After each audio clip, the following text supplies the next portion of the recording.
दोस्तों, बहुत समय पहले की बात है। किसी नगरी में एक युवक रहा करता था। वह युवक बहुत ही शर्मीला था।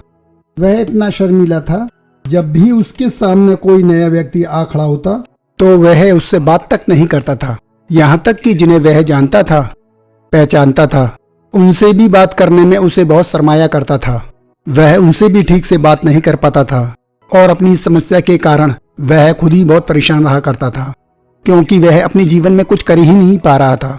धीरे धीरे समय बीतता गया और समय बीतने के साथ साथ उस युवक की शर्माने की आदत भी बढ़ती चली गई, जिसके कारण वह अत्यधिक निराश रहने लगा, परेशान रहने लगा, चिंतित रहने लगा। उसे यह समझ में नहीं आ रहा था कि वह अपनी इस समस्या से किस तरह छुटकारा पाए। उसके घर वाले भी अब उसकी इस समस्या को लेकर बहुत चिंतित रहने लगे थे। वे सोचते थे, इसका क्या हुआ, ये अपने जीवन में कुछ कर पाएगा या नहीं। जब भी वह कहीं पर काम के लिए जाता, लोग उसके सीधेपन का फायदा उठाते, उसे परेशान करते। वह कुछ ज्यादा कह नहीं पाता था, जिसके कारण उसे कोई कुछ भी कह देता और वहां से चला जाता है। इन सब कारणों की वजह से उसका मन कहीं भी किसी भी काम में नहीं लगता। वह हर काम को कुछ ही दिनों में छोड़ दिया करता। उसके मन में बहुत कुछ चल रहा था। उसके मन में विचारों के तूफान उठ रहे थे। वह सबसे बहुत कुछ कहना चाहता था, लेकिन अपनी इस आदत के कारण वह किसी से कुछ नहीं कह पा रहा था। वह अंदर ही अंदर घुटता जा रहा था। सारे विचार, सारी बातें उसके मन में ही दबी पड़ी थी, लेकिन कभी भी वह किसी से अपने मन की बात नहीं बताता था। जब छोटा सा बच्चा था, तब उसे लोग बहुत पसंद करते थे। उसकी इस आदत को भी लोग सराहते थे।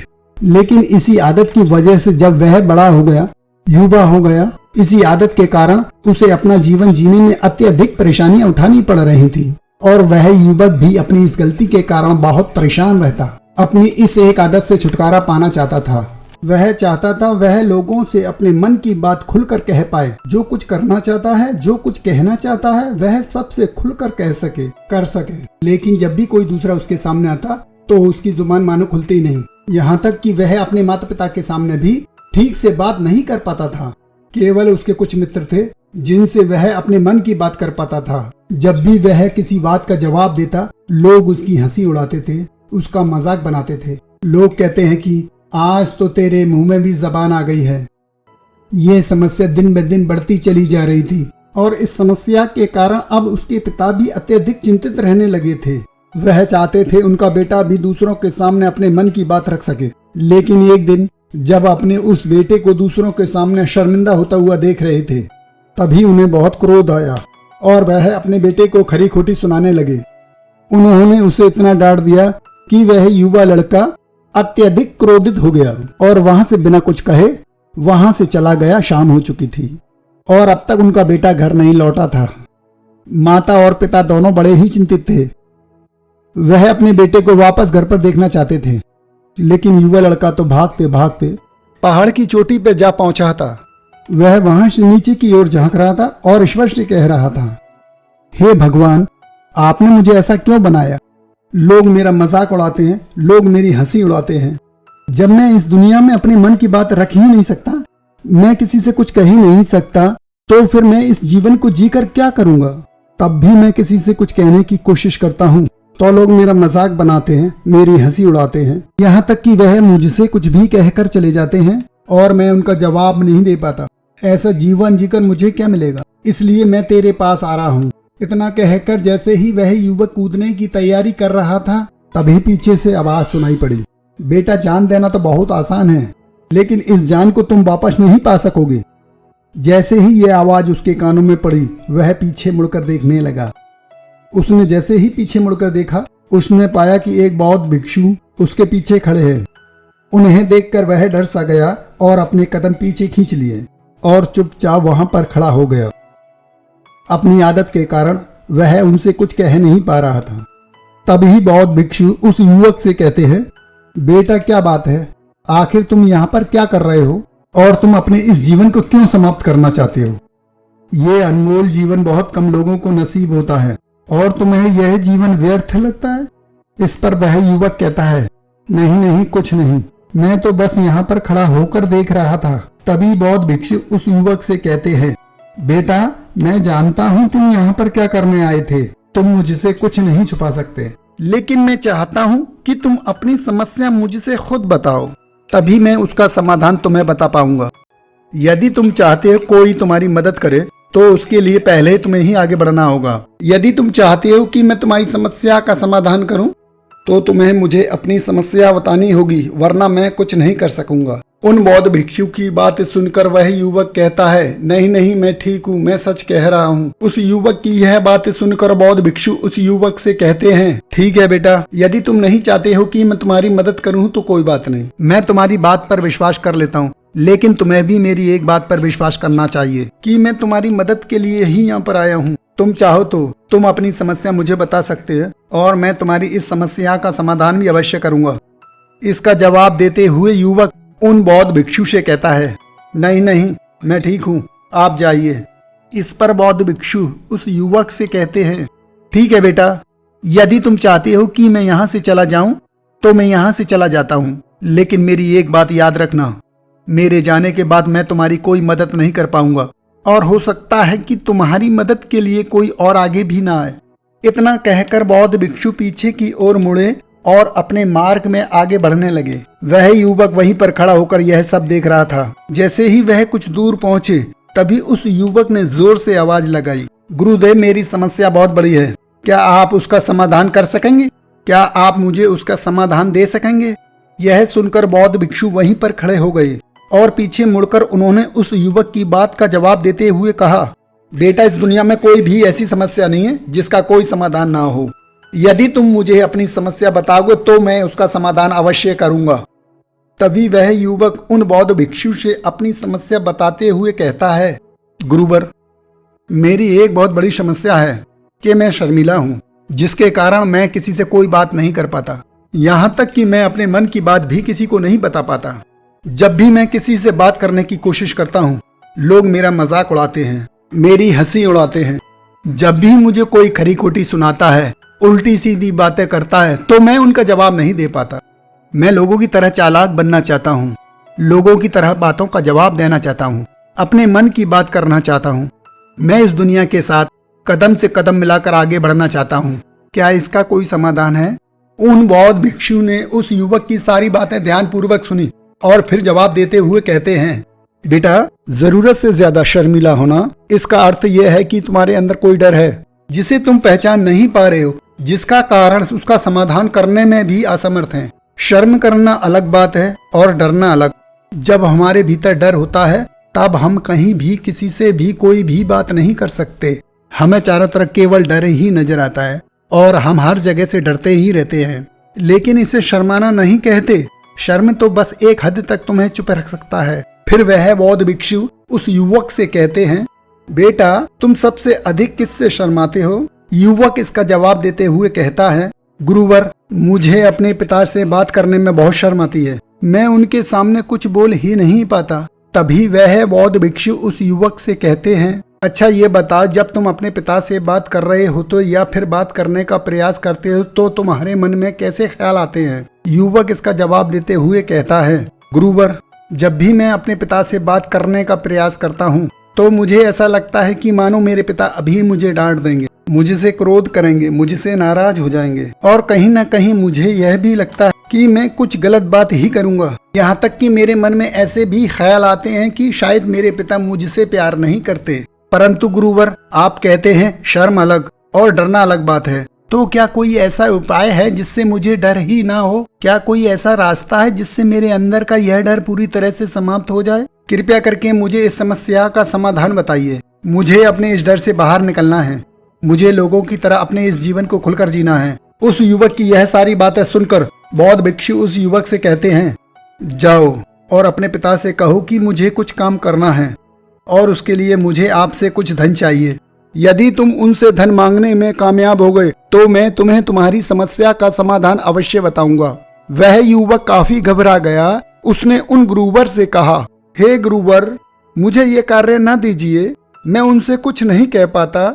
उनके सामने तो मेरी बोलती तक बंद हो जाती है। मैं उनसे धन भला कैसे मांगूंगा? यह बात सुनकर बौद्ध भिक्षु उस युवक से कहते हैं, तब तो तुम्हारी समस्या का कोई भी समाधान नहीं है। और ना ही तुम कभी भी अपने जीवन को खुलकर जी पाओगे। यह बातें सुनकर युवक उन भिक्षुओं से कहता है, गुरुवर ऐसा ना कहें, कृपया करके मुझे कोई और कार्य बताइए। कोई ऐसा कार्य है जिससे मेरे अंदर का डर पूरी तरह से समाप्त हो जाए। कोई ऐसा समाधान बताइए। इसका जवाब देते हुए वह बौद्ध भिक्षु उस युवक से कहते हैं, बेटा यदि तुम्हें अपने अंदर के डर को समाप्त करना है, पहले तुम्हें मेरा यह कार्य करना होगा जो मैंने कहा है। वह युवक घबराकर काफी देर सोच विचार करने के बाद उन गुरुवर से कहता है, ठीक है, यदि आप चाहते हैं कि मैं इस कार्य को पूरा करूं तो मैं इसे करने का पूरा प्रयास करूंगा। इतना कहकर वह युवक अपने घर लौट जाता है। उसे देखकर उसके माता पिता बहुत खुश हो जाते हैं और वह युवक अपने पिता से डरते डरते कहता है, पिताजी मुझे आपसे कुछ बात कहनी है। इस पर उसके पिता कहते हैं, बोलो क्या बात है। युवक आगे कहता है, पिताजी मैं कुछ काम करना चाहता हूँ, उसके लिए मुझे आपसे कुछ धन चाहिए। क्या आप मुझे कुछ धन दे सकते हैं? इतना सुनकर उस युवक के पिता ने उसकी ओर ध्यान से देखा। काफी देर देखने के बाद वह खुशी से झूम उठे और तुरंत ही उन्होंने कुछ धन अपने पुत्र के हाथों पर रख दिया और कहने लगे, बेटा इतना धन काफी है कि तुम्हें और चाहिए? इसके जवाब में वह युवक अपने पिता से कहता है, नहीं नहीं पिताजी इतना काफी है, मैं इतने से काम चला लूंगा। वह युवक उस धन को लेकर तुरंत दौड़ा दौड़ा उन बौद्ध भिक्षु के पास लौटा और जो धन उसने अपने हाथों में ले रखा था उसे दिखाते हुए कहता है, गुरुवर जैसा आपने कहा था मैं धन लेकर आपके पास आ चुका हूँ। मैंने अपने पिता से धन मांग लिया है। अब मुझे आप मेरी समस्या का समाधान बताइए।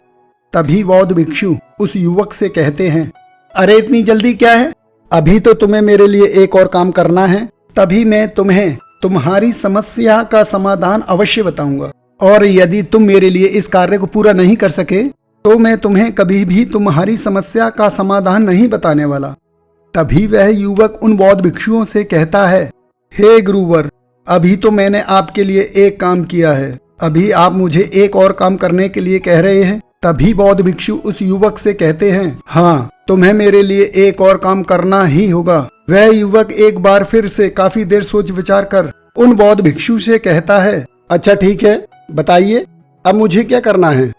इसके जवाब में बौद्ध भिक्षु उस युवक से कहते हैं, जाओ और ये धन जो तुम अपने पिता से मांग कर लाया है इस धन को वापस अपने पिता को लौटा दो। और साथ साथ यह भी कहना, पिताजी मैं अभी काम नहीं करना चाहता हूँ, लेकिन जब समय आएगा तो मैं आपसे यह धन वापस ले लूंगा और उससे अपना काम पूरा करूंगा। ये बातें सुनकर युवक एक बार फिर से ऊपर से नीचे तक पूरी तरह से कांप गया और कहने लगा, गुरुवर आप मुझे कोई और काम सौंप दीजिए, मैं उसे जरूर पूरा करूंगा। लेकिन अब यदि मैं धन लेकर उनके पास वापस गया तो वह क्या सोचेंगे मेरे बारे में? मैं तो शर्मिंदा हो जाऊंगा उनके सामने। इसलिए गुरुवर कृपया करके मुझे कोई और काम दें। तभी बौद्ध भिक्षु उस युवक से कहते हैं, बेटा जो काम मैंने तुम्हें सौंपा है तुम्हें उसी कार्य को पूरा करना होगा, अन्यथा तुम्हारी समस्या का समाधान मैं तुम्हें नहीं बताने वाला। काफी देर सोच विचार करने के बाद वह उन बौद्ध भिक्षु से कहता है, ठीक है गुरुवर मैं वापस जाता हूँ और ये धन लौटा कर मैं अभी आता। वह तुरंत दौड़ा अपने पिता के पास वापस लौटा और उसने अपने पिता से कहा, पिताजी मैं यह धन अभी नहीं लेना चाहता, अभी यह धन आप मुझसे वापस ले लीजिए, जब मुझे कोई काम पड़ेगा तो मैं आपसे यह धन वापस ले लूंगा। उसके पिता ने उस युवक की तरफ घूर घूर कर काफी देर तक देखा और फिर मुस्कुराते हुए कहने लगे, बेटा मैं समझता हूँ कि किसी भी काम को शुरू करने से पहले हमें उसके बारे में जानकारी इकट्ठा करनी चाहिए, उसके बारे में समझना जरूरी है। कब क्या कैसे कब तक करना है इसके बारे में भी हमें जानकारी लेना जरूरी है। कोई भी काम ऐसे ही नहीं शुरू किया जा सकता, उसमें हम नहीं होंगे या फिर नहीं, इसका भी अनुमान हमें लगाना पड़ता है। और जब हम इन सभी के बारे में सही जानकारी प्राप्त कर लेते हैं तभी हमें धन लगाना चाहिए। मुझे बहुत खुशी है कि तुमने यह सही निर्णय लिया है।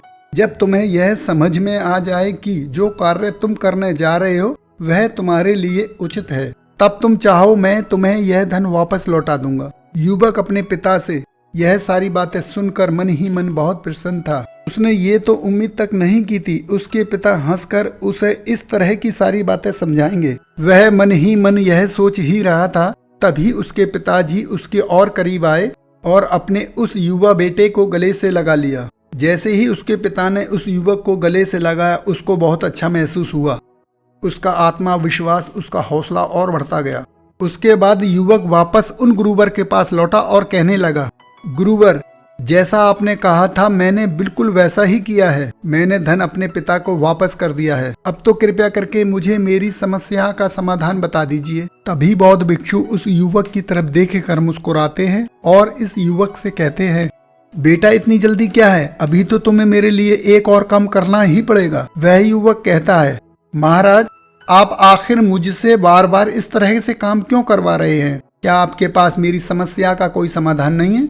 कहीं आप मुझे बेवकूफ तो नहीं बना रहे? जिस तरह से लोग मुझे बेवकूफ बनाते हैं, क्या आप मेरे साथ वही तो नहीं कर रहे? आपने कहा अपने पिता से पैसे मांग कर लाओ।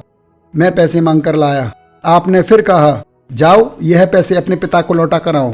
मैंने आपके कहे अनुसार बिल्कुल वैसा ही किया। और अब आप कह रहे हैं आपके लिए एक और काम करूं? नहीं, यह मुझसे नहीं होगा। तभी बौद्ध भिक्षु उस युवक की तरफ देख कर मुस्कुराते हैं और कहते हैं, बेटा बस ये आखिरी काम है और ये बहुत सरल भी है। तुम जैसे ही इस कार्य को पूरा करोगे, मैं तुम्हें वचन देता हूँ कि मैं तुम्हारी समस्या का समाधान तुम्हें अवश्य बताऊंगा। इस पर वह युवक फिर से एक बार सोच विचार करता है और उन बौद्ध भिक्षु से कहता है, ठीक है, लेकिन ये आखिरी काम जो मैं आपके लिए करूंगा, बताइए मुझे क्या करना है। तभी बौद्ध भिक्षु एक मूर्ति निकालकर उस युवक के हाथ में थमा देते हैं। वह मूर्ति देखने में बहुत ही साधारण सी थी, लेकिन वह बौद्ध भिक्षु उस युवक से कहते हैं, बेटा तुम्हें इसे बाजार में ले जाना है, इसे बेचना है और इसके बदले में तुम्हें 100 सोने के सिक्के लेकर आने हैं। जब तुम यह करने में सफल हो जाओगे, तब मैं तुम्हें तुम्हारी समस्या का समाधान तुम्हें बताऊंगा। वह युवक उस मूर्ति को अपने हाथ में लेकर बड़े ही गौर से देखता है और उन बौद्ध भिक्षुओं से कहता है, हे गुरुवर, यह तो बड़ी ही साधारण सी मूर्ति लग रही है, मानो मिट्टी की बनाई गई। इसके लिए भला 100 सोने के सिक्के मुझे कौन देगा? कहीं आपका माथा फिर तो नहीं गया? इसके 1 या 2 सोने के सिक्के मिल जाएं, वही बहुत हैं, लेकिन इसके लिए 100 सोने के सिक्के कोई नहीं देगा। तभी बौद्ध भिक्षु उस युवक से कहते हैं, बेटा मैंने जो तुम्हें काम सौंपा है, यदि तुम उसे पूरा करोगे तभी तुम्हें तुम्हारी समस्या का समाधान मिल पाएगा, अन्यथा तुम चाहो तो अपने घर लौट सकते हो, फिर से वहीं अपने पुराने जीवन में जहां लोग तुम्हारा मजाक बनाते हैं, लोग तुम्हें डराते हैं। मैं तुम्हें यहाँ तुम्हारे डर को निकालने में तुम्हारी मदद कर रहा हूँ। तुम मेरे यहाँ काम करके अपने डर को धीरे धीरे भगा पाओगे। मेरे इस काम को पूरा कर दो, तुम्हें सब समझ आ जाएगा। वह युवक उन बौद्ध भिक्षुओं की बात सुनकर मन ही मन यह विचार करता है कि मुझे तो मेरी समस्या का समाधान किसी भी हालत में चाहिए, जिस कारण वह उस मूर्ति को उठाकर बाजार की ओर चल पड़ता है। बाजार पहुंचकर वह एक जगह चुपचाप उस मूर्ति को लेकर खड़ा हो जाता है और इंतजार करने लगता है कि कोई आएगा और उससे उस मूर्ति के बारे में पूछेगा, और तब वह उस मूर्ति के लिए 100 सोने के सिक्कों की मांग करेगा। देखते ही देखते काफी समय बीत गया, लेकिन अभी तक उसके पास कोई भी व्यक्ति नहीं आया था। उसने आसपास देखा तो लोग चिल्ला चिल्ला कर अपने सामानों को बेच रहे थे, जोर जोर से आवाज लगा रहे थे। उसने भी सोचा, यदि मुझे अपनी इस मूर्ति को बेचना है तो मुझे भी जोर जोर से आवाज लगानी होगी। उस युवक ने चिल्लाना शुरू किया, लेकिन वह इतनी जोर से नहीं चिल्ला रहा था। उसकी आवाज उसे खुद तक सुनाई नहीं पड़ रही थी, तो भला उसकी आवाज को दूसरे कैसे सुनते, जिस कारण उसे कोई भी व्यक्ति खरीदने के लिए तैयार नहीं था।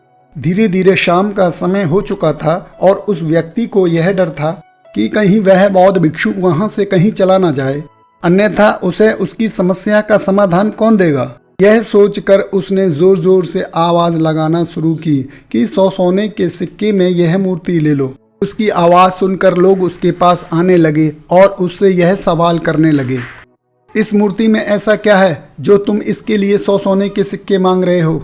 इसके अंदर ऐसा कुछ तो खास होगा ही। युवक काफी देर सोच विचार कर उस युवक से कहता है, नहीं नहीं, मुझे कुछ नहीं पता, मैं तो बस यह मूर्ति यहाँ पर बेचने आया हूँ।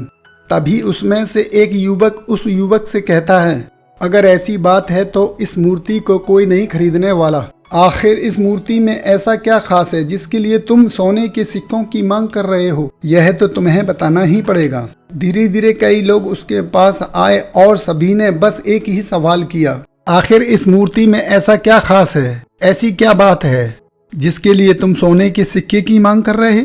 उस युवक ने उससे बातचीत की, उन्हें समझाने की कोशिश की, कई प्रयत्न किए, लेकिन कोई भी उस मूर्ति को सोने के सिक्के देकर खरीदने के लिए तैयार नहीं था। वह निराश हो गया, उसे कुछ समझ नहीं आ रहा था कि वह क्या करे। तभी बाजार में उसने देखा कि कुछ लोग अपने सामान की खासियत बता रहे हैं, उसे बेचने के लिए उसकी खास खास बातों के बारे में लोगों को समझा रहे हैं। यह देखकर उसने भी सोचा, मुझे भी इस मूर्ति की कुछ खासियत लोगों को बतानी है। उसने फिर एक बार जोर जोर से आवाज लगाना शुरू की, समस्या का समाधान निकालने वाली मेरे गुरु की इकलौती मूर्ति, जो इस दुनिया में केवल एक ही है, जिसके पास भी यह मूर्ति होगी उसके घर में कोई समस्या नहीं होगी। यह मूर्ति उस समस्या का समाधान तुम्हें अवश्य बताएगी। यह सुनकर लोग उसके पास पहुंचने लगे और उससे यह सवाल करने लगे, क्या सच में यह मूर्ति जिसके पास होगी उसके पास कोई समस्या नहीं होगी? क्या सच में यह सभी समस्याओं का समाधान करती है? उसका जवाब देते हुए युवक कहता है, हाँ, सभी समस्याओं का समाधान कर देती है।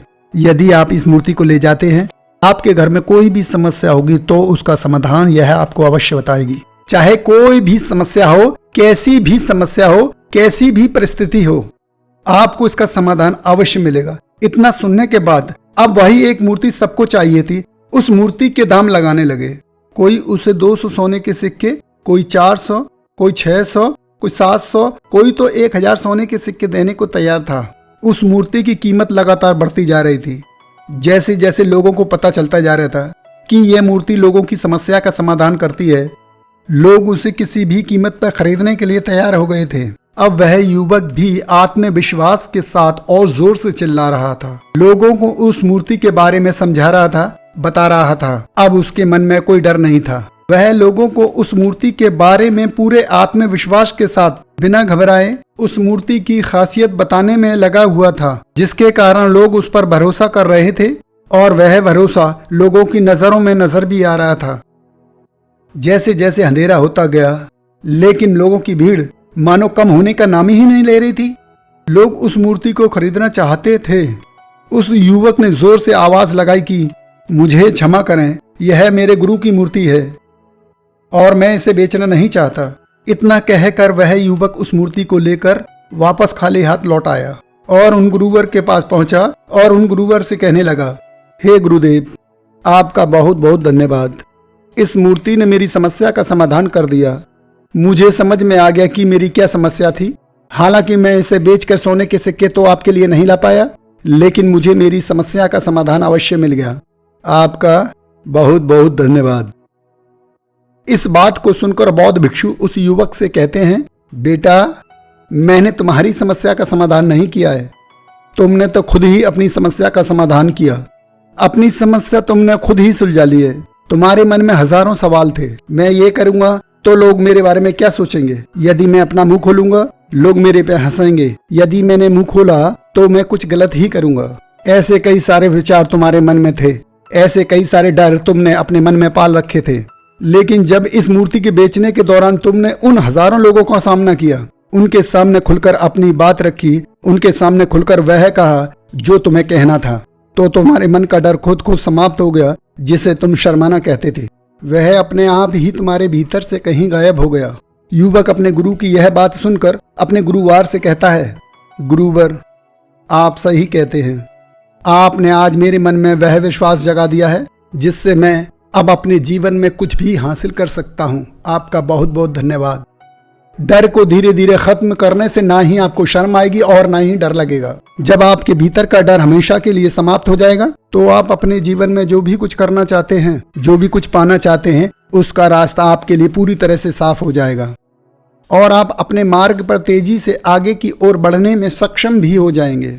इसलिए लोग क्या कहते हैं और क्या कहेंगे, इसलिए सब छोड़ दीजिए और खुद पर विश्वास कीजिए, क्योंकि आप ही हैं जो अपने इस डर का सामना कर सकते हैं। दोस्तों, सच्ची श्रद्धा से कमेंट में नमो बुद्धाय जरूर लिखिएगा। इस वीडियो को लाइक करें तथा अपने दोस्तों को शेयर करें। हमारा चैनल सब्सक्राइब नहीं किया तो इसको सब्सक्राइब भी कर लें। धन्यवाद। नमस्कार। Thanks for watching this video.